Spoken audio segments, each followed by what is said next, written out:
Friends, आइए एक कहानी बताता हूँ आज एक छोटी-सी। मैंने भी कहीं एक सोशल मीडिया में पढ़ी, मुझे अच्छी लगी और लगा कि शेयर करना चाहिए, तो मैं इस कहानी को शेयर कर रहा हूँ। एक्चुअली हुआ क्या कि कोई मेरा दोस्त समझ लीजिए, मेरा दोस्त एक तरह से पूरे बहुत ज़्यादा हवाई यात्रा करता रहता है। तो इस बार जब वो दुबई जा रहा था तो अकेला ही था वो। तो जब जैसे ही वो अपने प्लेन में चढ़ा और अपनी सीट पे बैठने लगा था, उसके साथ वाली सीट में एक बूढ़ी बैठी हुई थी, बूढ़ी औरत बैठी हुई थी। तो उस औरत ने उसे अपना सामान ऊपर डालने के लिए बोला, पर वो थोड़ा कम हाइट का है, तो वो सोच रहा था कि कैसे डालूँ, उसे खुद दिक्कत होती है। तो इतने में पीछे से एक लंबा-सा आदमी आया और उसने चुपचाप उस बूढ़ी औरत का सामान उठाकर डाल दिया और किसी से कुछ नहीं बोला, चुपचाप पीछे की तरफ जाके बैठ गया। थोड़ी देर बाद दुबई तक की यात्रा थी तो हाँ, वो बूढ़ी औरत और मेरे में अच्छी-खासी बातचीत होने लगी। बहुत सॉफ्ट स्पोकन लेडी थी, बहुत अच्छा बोल रही थी। मुझे भी ठीक लग रहा था कि अकेले बैठे बोर होने से तो बढ़िया है कम से कम किसी से बात कर रहा हूँ। तो ऐसा हुआ कि जब लैंडिंग का टाइम आ गया और जैसे ही अनाउंसमेंट हुई लैंडिंग की, तो वो बूढ़ी औरत एकदम से पेट में दर्द के लिए परेशान होने लग गई।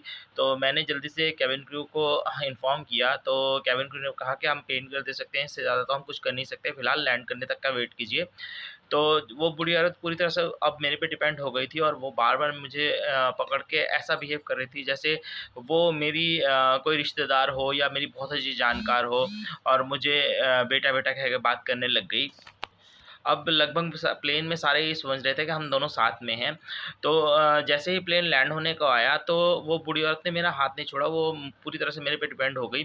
सामान निकालने के लिए बोलने लगी, पर वही आदमी पीछे से दोबारा आया और उसने सामान निकाल दिया और उसने ही केबिन क्रू को जाके बोला कि कोई स्ट्रेचर या कोई इस तरह के व्हीलचेयर वगैरह का वो किया जाए, ताकि इसको अपने हॉस्पिटल तक पहुँचाया जा सके। वो बूढ़ी औरत ये सब देखते हुए भी वो मुझे छोड़ने को बिल्कुल तैयार नहीं हो रही थी। पर पता नहीं क्यों अब मुझे थोड़ा अटपटा-सा लग रहा था।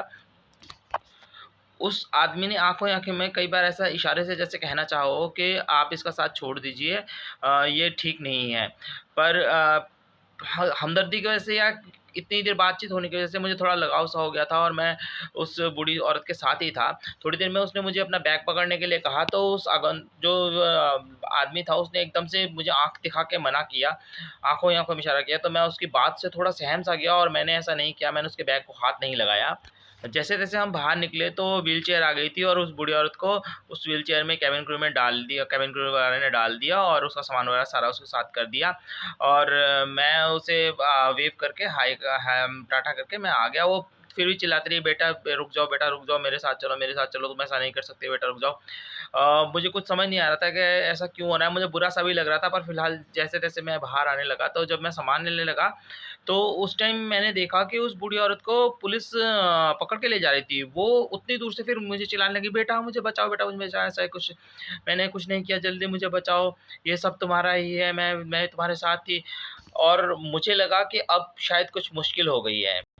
वो आदमी अभी भी मेरे साथ ही था, वो भी सामान का वेट कर रहा था, तो उसने मेरे साथ चलने के लिए वो किया और उसने जाके पुलिस को बताया कि ये दोनों बिल्कुल अलग-अलग हैं, एक साथ नहीं हैं, ये ज़बरदस्ती इसे अपना दिखाने की कोशिश कर रही है। पर फिर उसके बावजूद पुलिस ने मुझे रोका एयरपोर्ट पे, मेरे सारे सामान की तलाशी ली गई और जब उनको तसल्ली हो गई कि मैं सही में एक्चुअल में इसके साथ नहीं हूँ, तो उन्होंने अपनी तरफ से क्वेरी करने के लिए उस बूढ़ी औरत का मेरा पूरा नाम पूछा।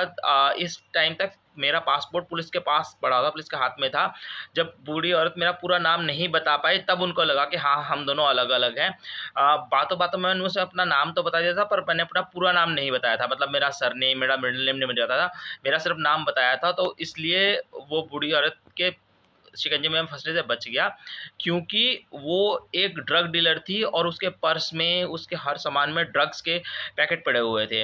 और ये भी अच्छा हुआ कि उसके सामान को मैंने हाथ नहीं लगाया, वो जो तीसरा बंदा था उसने ही उसका सामान उठा के डाला और अगर मैं ऐसा करता तो मेरे फिंगरप्रिंट्स उसके सामान में पड़ जाते और वो पुलिस के लिए एक शक का वजह बन जाती।